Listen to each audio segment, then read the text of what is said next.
15 seconds.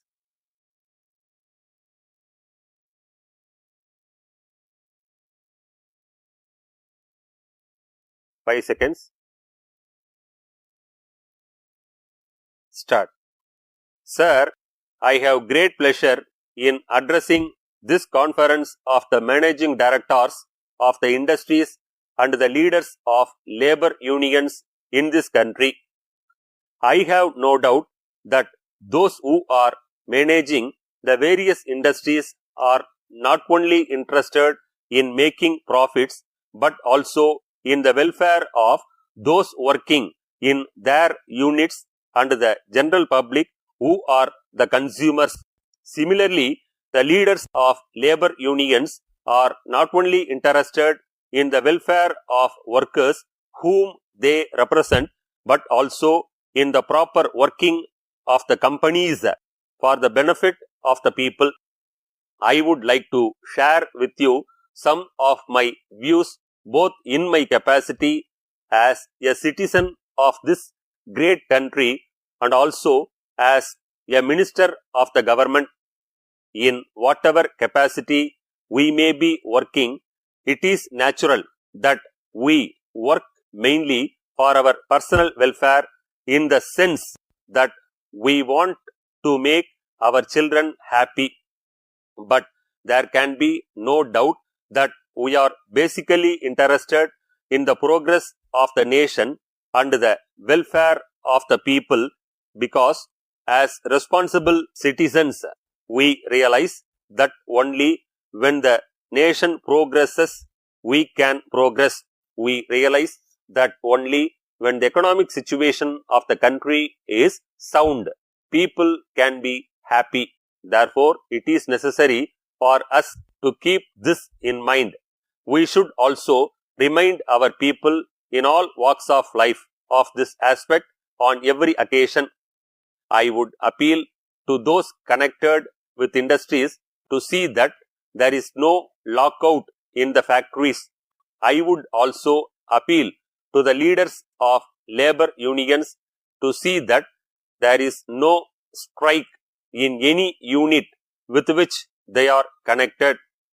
The reason is this: if a factory is closed for some period, there will not be production during that period and the company will not be earning anything.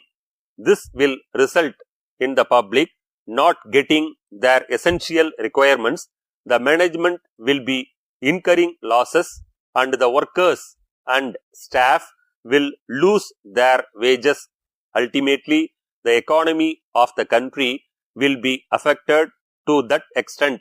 Therefore, I would request all those concerned to keep this in mind before they decide on a lockout or a strike.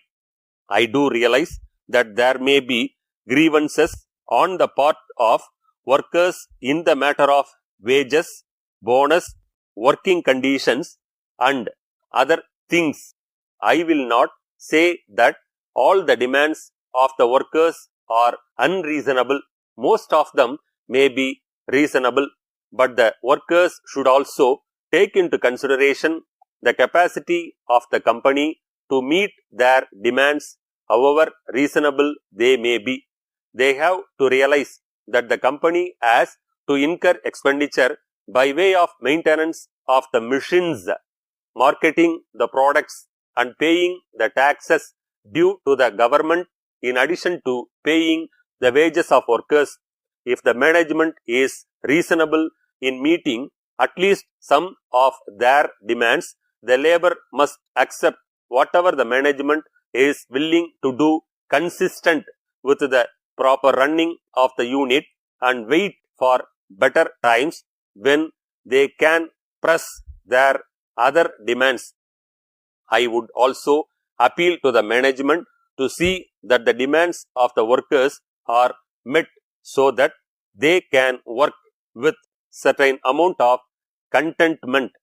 The management on their part should realize that unless a worker is able to run his family without difficulty, he will not be able to devote his full attention to his work. The management should also take into consideration the cost of living from time to time and pay the workers suitably. I wish you all success. Letter from Vanitha and Company, Mayiladurai, to the proprietor, Messrs. Meena and Company, Coimbatore, dated 4th May 2022. Dear sirs, we are writing to you regarding the recent purchase of some electrical goods. We would like to bring to your kind notice that approximately 2 weeks ago, we ordered a few items and received an intimation 2 days later confirming the receipt of payment and shipment of goods. In this connection, we would like to inform you that according to your terms, the shipment should reach the destination within 3 to 5 working days.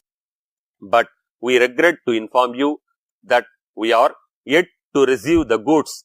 We have very good relationship with your company for 2 decades and have the greatest confidence in your products and customer service. We have great pleasure in informing you that there is a great demand for your goods in this area. It is because of the quality of your goods our customers are pressing us for their requirements. We would like to say in this connection that if the goods ordered by us is delayed, we will be affected not only financially but will also lose most of our valuable regular customers who are purchasing the goods in huge quantity. We hope you might be able to provide us with details on the expected date of arrival of the goods so as to enable us to supply to our customers yours faithfully.